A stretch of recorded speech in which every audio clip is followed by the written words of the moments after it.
So this is a seminar which is part of a regular series we've created as part of a project that's hosted by Citizen Network that currently has a kind of working title of Neighbourhood Democracy.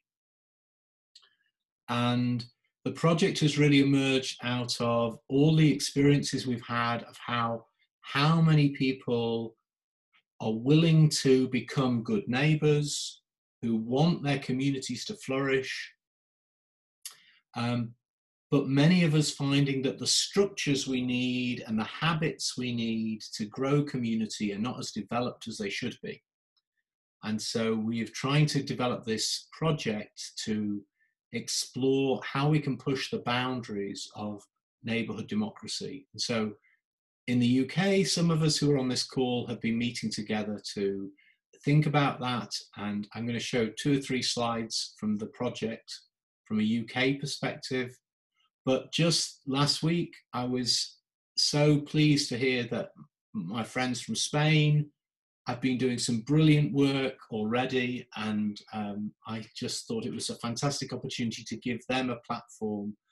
And so I also called out to some of our friends from other parts of the world, particularly Canada, the USA and Australia, and asked those people to get involved as well, because there's a whole world of people who are, I think, eager for community.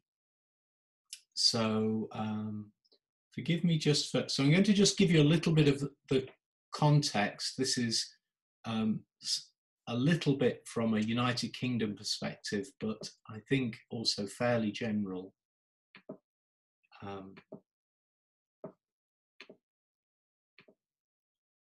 So the project that we're kind of developing through Citizen Network, the Centre for Welfare Reform, another think tank in England called Compass, and the Participative Practice Group, which is facilitated by Colin Miller, who's on this call.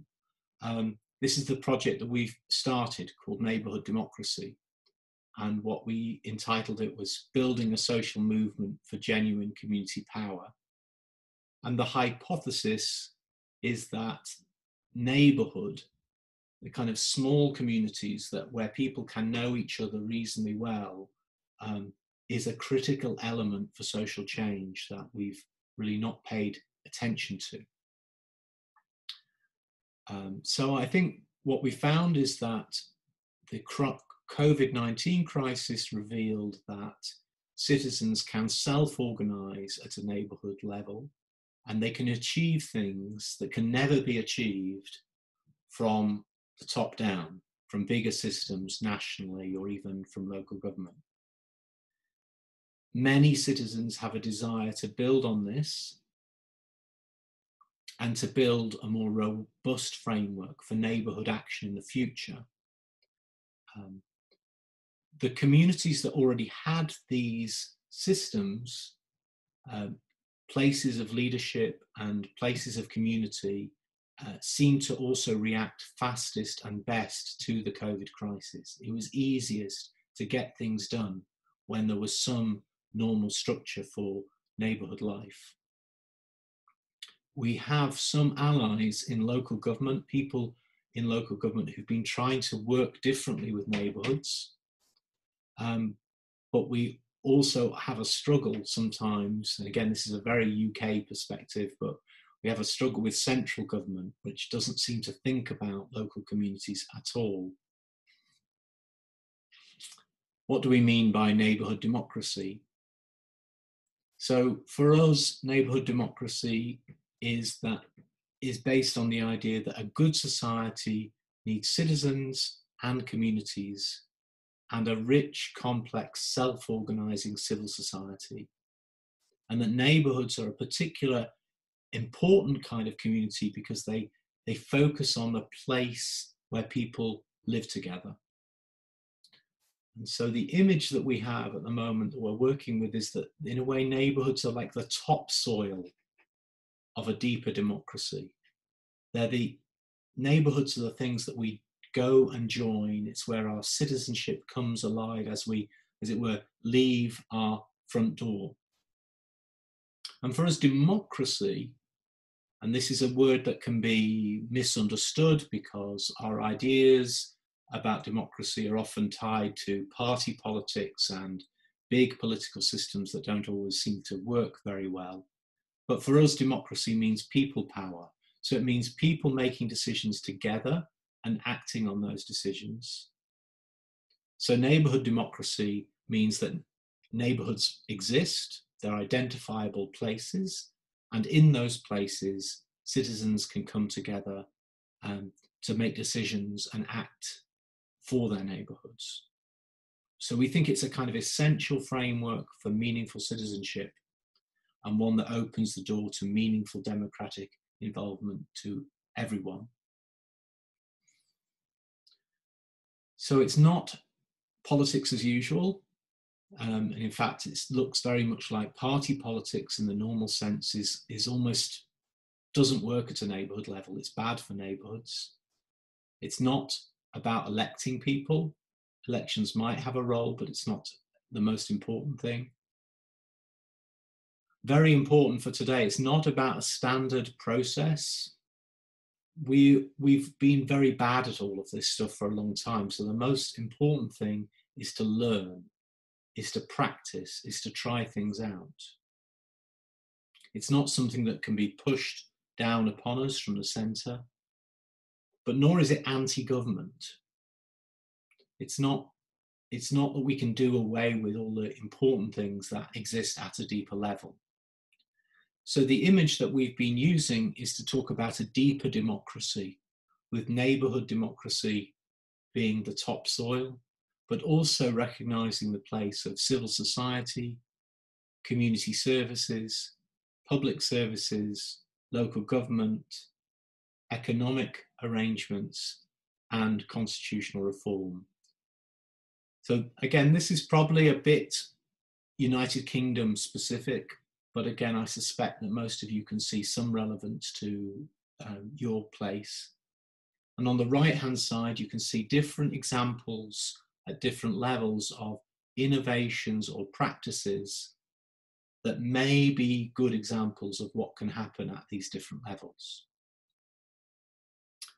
So I'm going to stop sharing now. There are some more things to do with our planning, but we don't need to worry about that. Where's my... there we go.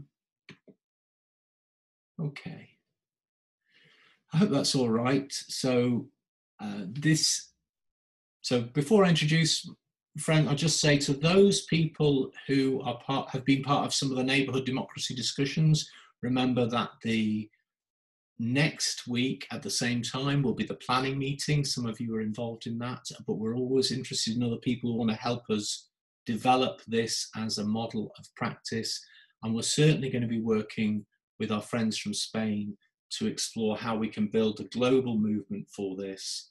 And after I sent out the message of invitation, I had also from Australia, Nick Maisie, saying that their work in Australia also had very many similarities with the work in Spain and the work in the United Kingdom. So I think we have a good basis for more learning together. And so we'll try and work out how to keep local and global connected. Okay. Who's going first from Spain? Is it Berta? I'm going to unmute Berta. You can, so you should be able to unmute yourself, I think. Oh, I think I might have muted you. I'm here. I can do it myself. Okay, good. So Berta, do you want to introduce things, and you can hopefully share slides from Spain? If not, tell me if there's a problem. Okay. Thank you very much, Simon. Okay, my name is Berta. I'm from Spain. I'm from Plena Inclusión. Plena Inclusión is like an umbrella organization that represents around 900 organizations all around the country. And we are really, really happy to be here. It's really nice and wonderful to feel all of you together here with the same challenges. So thank you very much, Simon, to giving us this space. And I'm sure that we are going to learn a lot from what we are going to to talk about and from the discussion that we will have. First of all, I would like to apologize for two things. First, for my English is not as good as I would like it to be, but I think that the important thing is that we understand each other. So sorry for all the mistakes that we are going to make. I don't know if you speak Spanish. Maybe all of you speak Spanish and we can do it in Spanish, but no, okay, we will do it in English. And then the other thing that we want to apologize is because we are going to talk about a project that is 2 weeks since we began this Build Community project. We are now in Spain, as you are in your countries, in a very strange situation, but also this strange situation is making our organization and other organizations to find different ways to do things, more brave, more, we feel that we can do things that before we can't do. So what we are going to talk about is a project that is very young and that we are doing, even though we don't really know where are we going to arrive, okay? But we trust and we know that this place where we arrive will be better than the place where we are now. So this is like our idea. This another important thing is to make you know that this project is developing from the beginning with different organizations, because we have like a mantra in Plena Inclusión is with who can I do this? Okay, so we are always asking with who are the people, looking from the two sides, with who can we do this? So this project, we have other organizations that are involved, like the Spanish Confederation of Neighborhood Associations, and I know that my colleague Luz is here. I don't know, Luz, if you can say hello. Hello, good afternoon, everybody. Also, we are doing this project with the Spanish platform of volunteers. I know that Natalia, I've seen her, is also here. Natalia, can you say hello? Yes. Hello, nice to meet you. We have also involved in a movement that has developed these months around COVID. It's called Break the Curve, and it's a movement of different people that have the same that they want to build community. So it's also with this movement is involved in the project, and Citizen Network. I know you know around Citizen Network, and we are working on each day to involve more organizations in this project, because this is not a project of Plena Inclusión. This is a project of different organizations that want to change things. I also want to explain just a little bit how have we prepared this meeting, and we want to answer 3 questions, 3 simple but difficult questions. The first question is, why are we doing it? Why are we doing this project? The second question is, how are we going to do this project? And the last question, and we think that is not the most important, is what are we going to do? We know that what are we going to do is something that we are changing each day in the project, but why we do it and how we do it is something that is like the central, the core of the project. And my colleagues Nuria and Belen will explain it later. But first of all, I would like to explain to you just little things around the context that we have in Spain. For more than 10 years, more or less, in Plena Inclusión, we are working, developing strategies for transformation of our organizations in this institutionalization process. Many of our organizations have institutions, lots of them, but a few years ago, partly with the inspiration of some of the people that are in this meeting, we understood that we have to change the way we make these questions. I'm going to share a little presentation that will help me to explain better. Just a moment. Okay. Can you see it? Yes?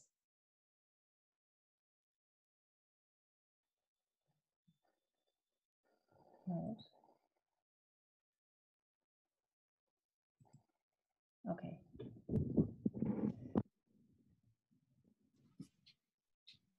Okay, so we were working on this idea of deinstitutionalization, and it's not that we are stopped working on this, we are still working on it, but we think that it's not just about it, it's mostly around this other question, I don't know if it's, okay, is how us as a movement of different organizations can contribute to a process of social transformation. Okay, this question put us in a different place and help us to understand how we have to do this and why we are going to do this.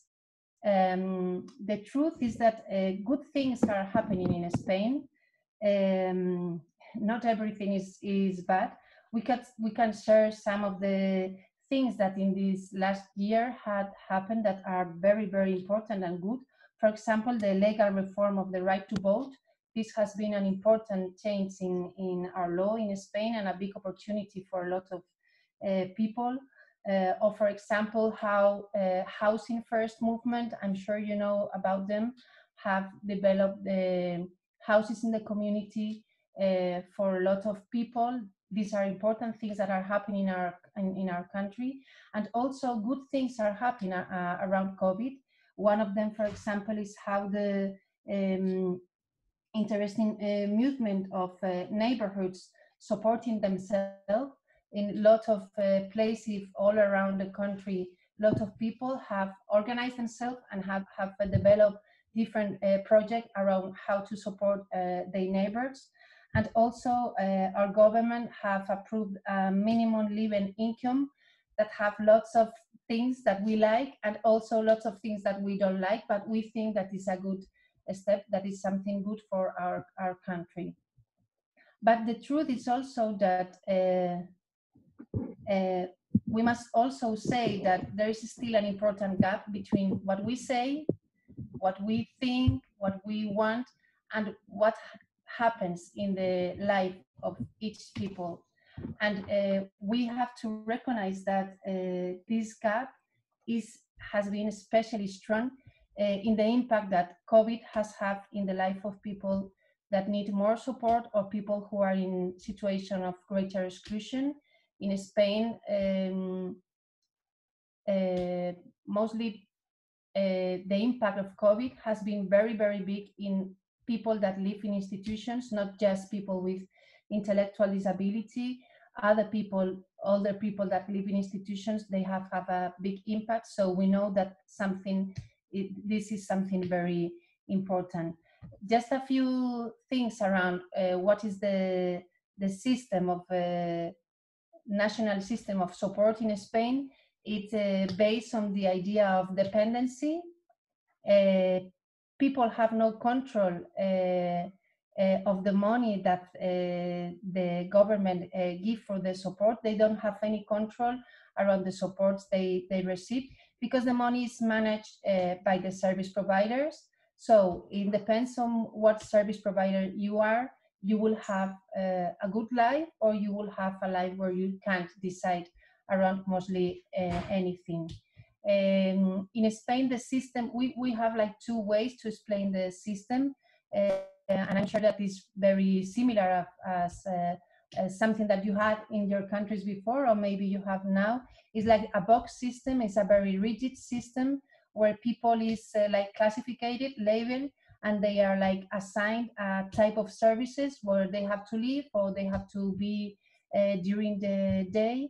And it's very difficult to go out of these boxes. And as you can see, big boxes are more like community boxes, and the little boxes are the ones that are like more like institutions.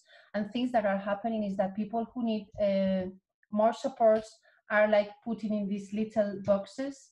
And what we say is that those that need more get less. So this is a big problem in Spain. And we also have this stair model where you have to demonstrate your ability to access to resources, because if you don't have the ability, you won't have resources to have an independent life or live in the community. So this is like the context in Spain. And what we are trying to say in building community project is that something that has happened is that in COVID, we haven't seen people in our communities. We have a problem is that because of all this rigid model and institutional model, there are a lot of neighborhoods that we don't see, that are invisible. So what we are asking to people is, where are your neighbors? Okay, so now Nuria will explain why we do this building community project.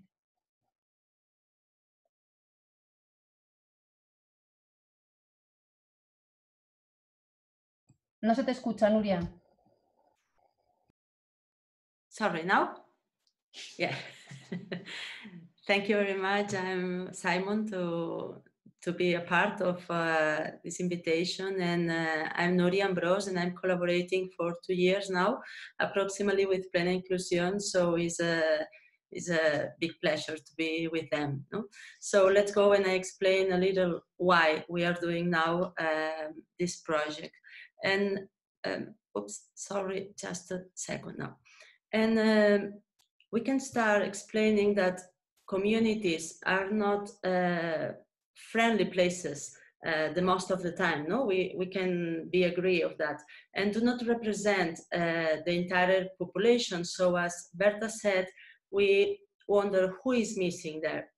And when we ask ourselves who is missing in our towns, in our cities, in our streets, we really, the most of the time, we don't know how to answer, what to answer, because there is no awareness that really they exist. No? And this is the reason that, or this is the why we do this project, just because there are neighbors that we don't see, and we really need them to make our neighborhood much stronger and enrich, we think.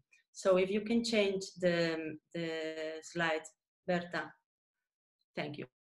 So this is for us the main and the big why, no? Because there are neighbors that we don't see, and we really need it if we want to make a stronger and richer neighborhood. And a strong and really diverse neighborhoods are we think, no? Places that are filled with people who have meaningful lives, with control and power over their own lives. And now it's not possible in Spain with the system that we have.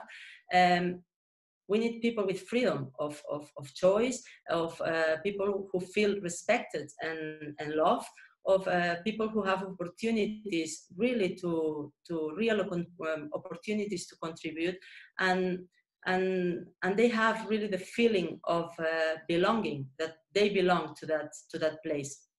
And that are not happen just because we have also important gaps, as Berta explained, in the support system for people of risk, at risk of social exclusion. The systems we have now are really disconnect. They have disconnect people from the places where they live.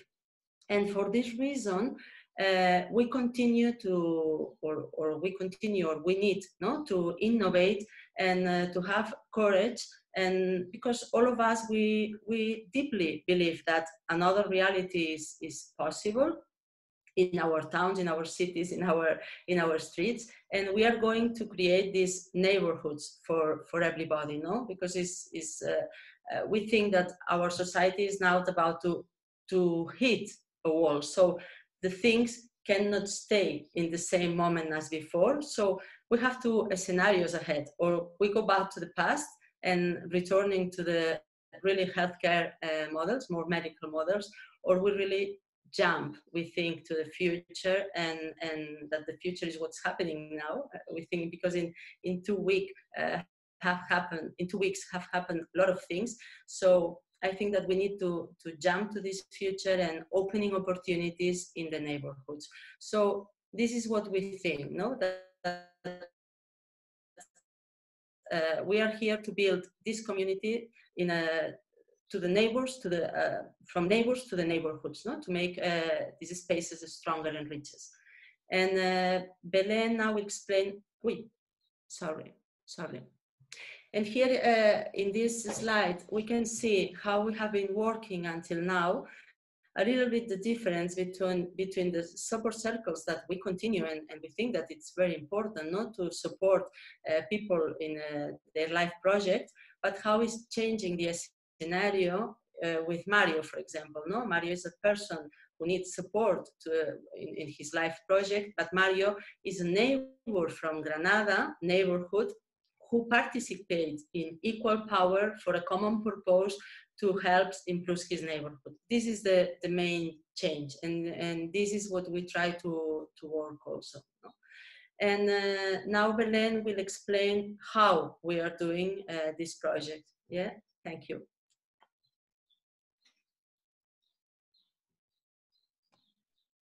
Hello, everybody. My name is Belén Martinez, and I'm collaborating with Plena Inclusion in this project. So thank you, Simon, for inviting us. It's a pleasure being here with you. And most of the things I'm going to talk about, Simon has told them before, you know? But the key thing is for us, it's important sharing with you two stories of two women here. During this COVID crisis, we have been supporting two women, and the story are completely different. One woman was a transgender activist from Honduras, and he has to run away from her country during this lockdown because someone tried to kill her because they are her ideas. So she arrived Spain, and now she is an asylum seeker, and because she doesn't know everybody, what happened was that she has been going from one social service to another during all these months. So she has no connections, she was feeling depressed, sad, and alone. And there's the other story of another woman is a woman with intellectual disabilities who live only with her mother at home, no father and no siblings, but a lot of connections in community. And sadly, during the first 2 months of the lockdown, her mother was ill, and she has cancer, and she was taken to the hospital during 2 months. So what happened is that this woman that nowadays has a lot of connections can go to the house of a friend, and she has been during the month with her, and another month to another house of a couple that are friends too. So we see a lot of differences between the first story and the second one, but two main differences. Connections in the first connection is the first one. If you have connections, you can be happy. You can live with health, with safety, with well-being. If you don't have connections, your life is really difficult. And the other key point for us is that if the community knows about you, if you're visible for the community, you can find a community willing to help you. And if nobody see you, probably nobody know about you, you are not going to find this willing. So we define two kind of house, how we are going to do that. When we thought about this project, we thought that we have to define how we are going to do it. The important thing is not about what you are going to do, but how you are going to do it. And there are two key points for us in this project. The first one is that we have to do this making alliances is the main strategy. And these alliances for us in this project are alliances with organizations that are similar to Plena Inclusión. And this is a national level. We are talking about national level. We are working, for instance, as Berta says before, with the National Association of Neighborhoods Organizations and with the National Organization for Volunteers in Spain. We thought that this opened the possibility to generate alliances with similar organizations at regional level in regions in Spain. There are 17 regions, I think is the word in English, and in local level. You can find in your town an organization who is working with volunteers or an association of neighbors that are trying to do different things in your town. So we think this is a good how. Connection is part. Making connection is part of this strategy too, making alliances, because connections are the key point in this project. Making connection they are very important in order to organize the action. And because community for us is a big net of relationships among people living in a community, in a town, in a city, in a neighborhood, who develop initiatives, actions to achieve outcomes in the local level related with health, with safety, and with well-being. This is community for us, is people in relation. So connections are a big part of this project. Other part is that for us, everybody is responsible for his or her community, and everybody has the right to participate because everybody has something to contribute with. Everybody has an ability, has a gift to share and to build community. For us, this is another key element considering so. And the next big group of ideas that we consider was, Berta, can you pass the, is that this is a process without design.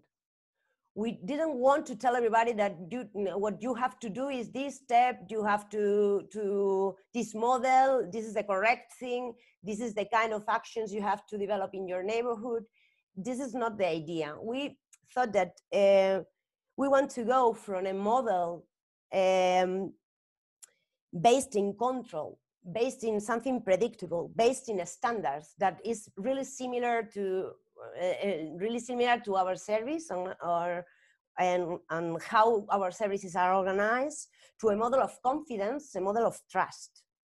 It is a model in when you handle the complexity of the situations, being flexible and trying to adapt our answers, the answers we have to give to the reality we are living in each moment. We don't know to give receipts to the people. We want the people to have enough trust in themselves and in the community in order to develop different actions to build these relationships. The next key point is that relationships for us are horizontal. I don't know if this concept is understood in English. Yeah, thank you. I'm glad for that. The relationships are horizontal, and for us, this has to be with the power. A lot is completely related with the power. It's a key, is related with who has the power. So in this initiative, we are trying to tell the people that everybody is the same, and that they are making groups for develop actions in neighborhoods, and telling the people that they are accountable only to themselves and the community for their actions. So everybody can make decisions, and everybody is the same. You know? The knowledge is also horizontal too. There is no experts. It's not an expert model who knows where to go or what to do. There are diversity in the abilities and in the knowledge that the people put in play to build communities. So it's not about what you do, it's about what you especially do. It's about co-creation. We need to be together, to think together, and to co-create new abilities, new competencies, and new answers to the same complexity or to the needs we have. And the last one is about learning process. we don't know what is the correct answer, but we are going to learn during the process. So the aim is to generate competencies in the community, as I said a minute ago, in the community to build a new answer for the old problems or for the new needs we have now before this situation. No?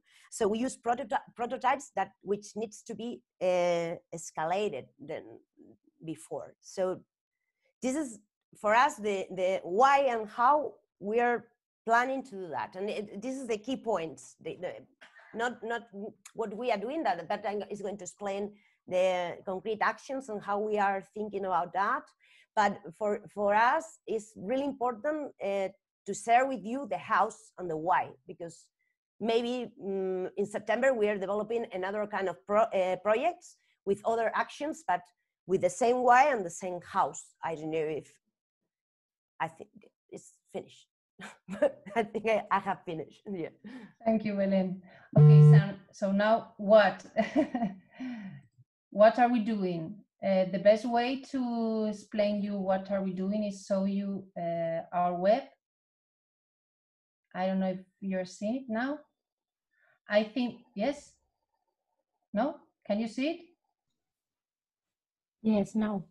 Okay. Yeah. I think that Simon sent in his email the link to the web, so maybe you've seen it. It's in Spanish, okay, but Spanish is a very easy language, and I'm sure that you can translate it very, very quickly.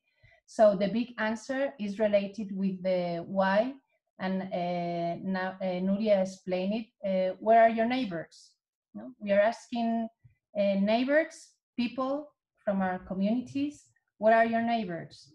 And we are also saying people that we want to create friendly and inclusive communities for everyone. Okay, this is like the big idea of the process that we are proposing, and also we want to make people think about who are you missing. Okay. This is like the idea. We have a little video that if you want, you can see it. We will translate it in English, so subtitle in English, so you will understand it better. So we are asking this kind of questions to people. If you would like to the place where you live to be more friendly, to be more inclusive for everyone, we explain why this is important. And it's important to say that this is not linked just to people with disability, this is linked to everyone, okay? So what we are proposing, just let me go down, my computer is very slow. We propose like this, something we can call like 4 steps, and this is not like a linear process. These are some things that we can do that can help us to answer these questions, this why that we were talking about. So these 4 steps are things that we are working each week, because the project will take place in 4 weeks, okay? So we first of all say, me tienes que ayudar en la traducción, Belén. ¿Qué? Si me puedes ayudar en la traducción. Enfoca tu propósito, ¿cómo sería? Focus on your purpose. Yeah. Focus on your purpose is the first step. Yeah. Okay, Know your neighborhood is the second one. The third step is discover your neighborhood. And the fourth is connect people and places.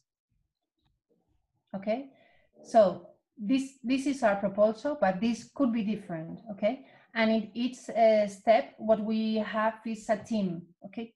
The team is, these 4 teams are people that are working in the yard of disability, but these people always have to work with another person that is from a different organization that is not around disability, because we need to implement different views, okay? It's not that we do what we know, is that we are proposing things that we are discovering together.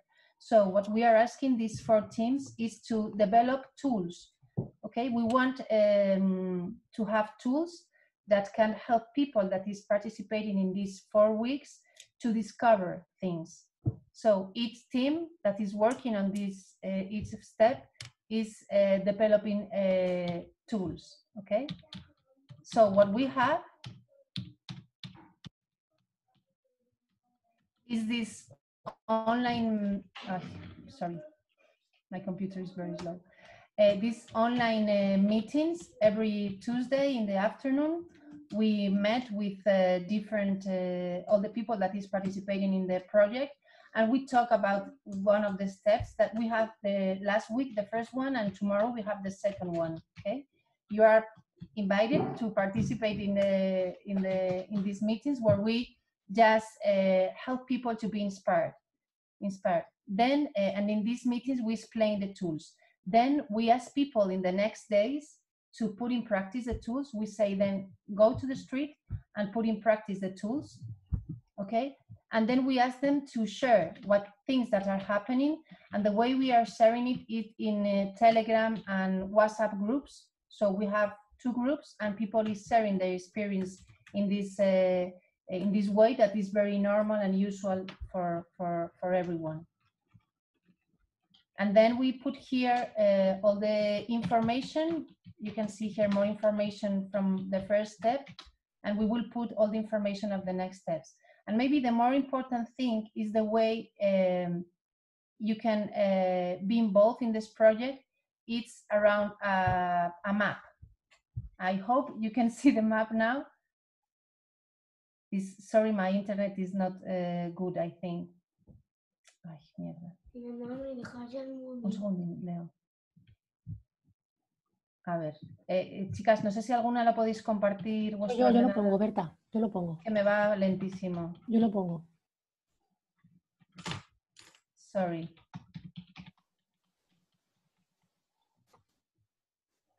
Un segundito y comparto yo ahora mismo. So what we are working with Localisation Technology. I don't know if that's the word in English. So the first thing that we ask people to do is to say where they live, because we don't know what is the place where you work or what is the place where you support people or whatever. We want to know what is your territory, what is the place where you are allocated, and who is close to you. And you can see here all these numbers, people that in these 2 weeks, not 2 weeks, I think 10 days, have localized themselves. You can see in Madrid we have a lot of people. Si puedes acercarte a alguna, Laura, y pincharla. So in this way you can see where you are, but the interesting thing is that you can see who is close to you, and you can see that close to you there's other people that want to build a better community. ¿Puedes pinchar en alguna? Okay, so you can see that there is Jorge. Pincha en alguna que tenga alguna explicación. Or there is Babsi Grandi, and they explain why they want to get involved in the project. And in the other place you can see, puedes señalar donde pone asociación, espacios, a la izquierda, Laura. En la parte a la izquierda. ¿Dónde? Debajo de construye comunidad, a la izquierda, vete a la izquierda. Espera. ¿Pero en el mapa? Sí. Ahí a la izquierda, ahí. You can see there where Laura is pointing that what we are going to work tomorrow with the people is to register places that they discover when they are mapping. Mapping se dice en inglés, me lo estoy inventando. Yeah, Mapping No, se dice mapping. Se dice mapping. because tomorrow we are going to begin with mapping strategies. So then people can go to the map and say, I have found this place, and they can say, how is this place? Is this friendly? Is it inclusive? And other things that we will ask them. So we don't want to take more time. That's brilliant, Berta. Ya deja de compartir, Laura.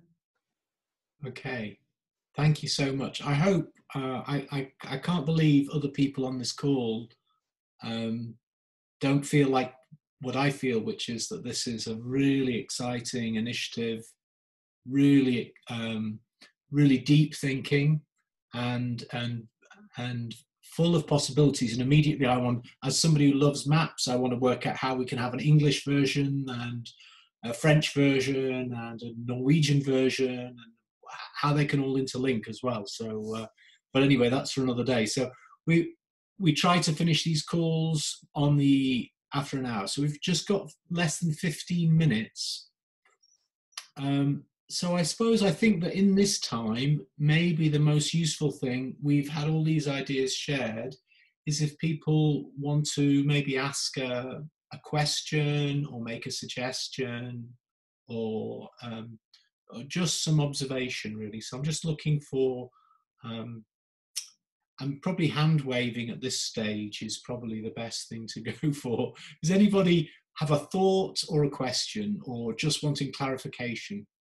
I can see Ruth and Colin. So Ruth first, Ruth Hubbard. Can you unmute yourself, Ruth?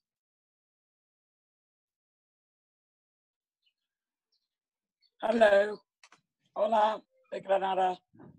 I'm coming back to Sheffield next week, actually, so may see some of you soon. Thank you very much. That was a great presentation to our Spanish friends. I wanted to ask you what kind of organizational infrastructure you have for your network nationally doing this project. Do you have workers? Do you have an office space? Do you have, and how you are funded? Thank you. So I'm going to ask Colin to ask his question first. So I might collect a few questions and then you can work out how to answer them. Is that okay? So Colin, what was your question or point? A couple, if I may. First of all, does Spain have a tradition of what we in this country call community development and community organising? That's people working with communities to help them develop and empower and all that sort of stuff. That's the one thing, self-organisation. The second one is, what, if any, connection do you have with the devolved deeper democracy attempts being created in Barcelona and Madrid through the administrations with radical devolution of power into communities? So those are the two. Those are my two questions. Thanks, Ruth. Colin. So some questions about context. Yeah, how are you doing this and how does this relate to other traditions and other systems? Who would like to go first? We can, Plena Inclusión, as we were telling before, is an umbrella organization. We have an office in Madrid, but this is like the national office. And then we have like what we call federation in each community. So the thing is that for us, it's really easy to expand what we do all around the country, okay? But the problem also with these kind of structures is that sometimes these are like very vertical structures. And what we are trying to find is different ways to work with people that are like more horizontal and that are more direct to people. It's because of that we are like working in open websites, groups of WhatsApp, groups of Telegram, and doing this, that sounds like very simple. What we are doing is that we are changing our structure as an old organization of 50 years old, okay? I don't know if this answered to one of your questions. Our funding, no sé si me puedes ayudar, Laura, con la financiación. Pero recuerda, dime cuál ha sido la pregunta. ¿Cómo estamos financiados? ¿El proyecto o la organización? El proyecto. Yo creo que ella está pensando en este el proyecto. proyecto. ¿Qué estructura So tiene? I'll interrupt. Spanish moment. I think that I think for Ruth's question, the core for people in the UK or even is Plena Inclusion is equivalent to an organisation like MENCAP or another big service provider.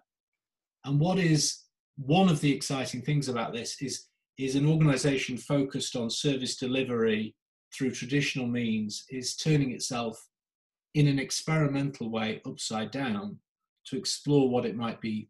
So that's the best way to think about this might be. So, but then Colin's questions are really about, yeah, the traditions of community organizing. Is there any back history of that in Spain? And how does this link to the movements for radical devolution of neighborhood power in Barcelona and Madrid? Vale, no sé si Belén y Nuria podéis ayudar, Esther, con esta pregunta. I'm asking my colleagues to answer we don't also. have a different situation with other countries, maybe. In Spain, people are living I don't know my neighbors in my flat. No, but I think that it's my point of view, personal point of view. We have been developing many community actions, relation with politics, and making since 15M, you know, it's ¿qué año fue el 15M? 2010. There are many movements that of neighbors and citizens that are developing different actions in order to build other kind of things. And what happened in Spain in politics and party, it was going great during the last years, because we had only two parties to vote, really big ones that are all governing this thing that now govern you and now me, and now there are many people in different parties trying to do different things. And in the neighborhoods, I think there are many people in associations trying to do different things too. In the last 10 years, from my point of view, I think we are a bit better. And we have organized many actions in local communities during these 3 months of lockdown. I think it's a bit better. I don't know if we are answering the question. And no, I think that the interesting thing is that as we have been 3 months, I think more or less, at home, we have had to look at our neighbors. We have known people that we didn't know. And it has happened in all the country. And people has recognized that these people need help and that we need help. So these relations between neighbors have get like stronger, and people is organizing themselves in a very natural and beautiful way. So what we say is that this is the moment. I don't know if you understand. We've been working for this in different ways for a lot of time, but we feel that I don't know how do you say, ¿cómo se dice caldo? When we cook a soup, you know, a soup, we say in Spanish that this is a good moment for cooking. So we had to do something. We feel as Plena Inclusión that this is the moment. We have to take this opportunity, and the response that people is given in these 2 weeks is really incredible. So what I'm going to do, so we've got 5 minutes left, and I'm now going to be a little bit bossy. I'll see what happens. So I think that this is an amazing development in lots and lots of ways, and so I'm going to keep working, and Citizen Network will keep working with Plena and our allies in Spain, because I think this is super exciting. There are some people on this call, and they may not like me doing this to them, but who have been the champions of inclusion and community for decades. And I'm going to just maybe ask those people not to ask a question, but maybe to offer a thought or a gift or a sign of encouragement. Does that make sense? So, because I feel like when people do all this hard work and then they expose themselves to all this scrutiny, sometimes it's just nice to hear a friendly word. So I'm just going to, well, other people might want to throw up, but I'm going to ask John O'Brien, Jack Pierpoint, Patty Scott, Dave Hasbury, who are on this call. I'm looking, at the very least, as well, I can see Gord Tulloch as well, as kind of some of the kind of international champions of inclusion. Would you be, I picked 4 of you there, or 5 of you really. Would you be able to give a minute of reflection, encouragement, or something? Jack, you look as though you might be prepared to, so can I start with you? You have to unmute you. Okay. Good morning, and I wish I could say congratulations in Spanish, keep it up, but that's the spirit of this. It is brilliant that you are using the tragedy of COVID to organize, because I think we need to use every conceivable opportunity, and this is one. And it reminds everybody around the globe that we are connected, and right now we are isolated unless we take action. And so what you are doing is using technology brilliantly, a structure that I suspect needs reformation, and you are doing it, which is quite spectacular. And the response you're getting is exactly what is needed. And I suspect, I don't know if you actually have the data yet, but I think you're going to discover entirely new alliances and collaborations that will generate 1,000 new prototypes. And congratulations, well done. Over. Thanks, Jack. Patty and Dave, would you be willing to say something? Sure, we'd be happy to. So, hi, Belen. I think it's brilliant. As Belen can tell you, because we've talked about this, we've been really focused on this idea of community in our organization as well. And there are, I can honestly say, I've written down 2 pages of notes, and I've got a couple of ideas that I think are going to be really helpful to us here.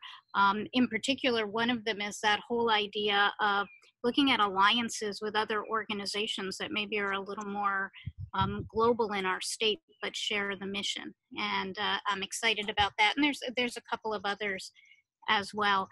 And, you know, speaking as someone who's leading an organization, this time of both COVID, but then also in the United States, this kind of massive disruption we're having at the same time, it's intimidating, but it's finding the opportunities in it to kind of push into the edges and create change, I think is amazing. And I think that's the kind of leadership that we all need to take, that we need to step up and what we need to do in order to meet the times. So I love it. I'm still thinking a lot about it. I've already in my head started composing an email to Belen with more questions and more thoughts. But thank you guys. This is amazing, and we will be following your lead on this in our organization. Dave? Yeah, it's wonderful to see and very exciting, and we're so sad that COVID-19 actually prevented Belen from coming to visit us. She was actually on her way. I'm actually really interested in all that you're doing on the local front, the neighborhood front, but also just the idea of how technology can actually be enhancing our ability to work together. And I think that's practical for being able to stay connected like we are right now. I also think it's really a matter of climate change. I think we need to do stuff much more locally, but still be connected beyond. And I think your model and your website and all of that kind of stuff provides great opportunities. So happy to see. Congratulations. Thanks, Dave. Thanks, Patty. Gord, would you mind going next, from representing the great people of Canada? Yeah, hi everyone. No, I was really pleased and impressed with this. I'm always interested when a community organization or a formal system can try and pivot away from formal responses and start thinking about the human capacity and the informal capacity of neighborhoods and communities. I think it's always really important, just, you know, that although we're looking at communities of place, communities of interest, that tends to be the go-to, that we're also looking at placemaking and building social infrastructure that can help us with not only COVID, but also just build resilient and vibrant places that can weather all kinds of trauma and struggle and atrocity or cataclysm.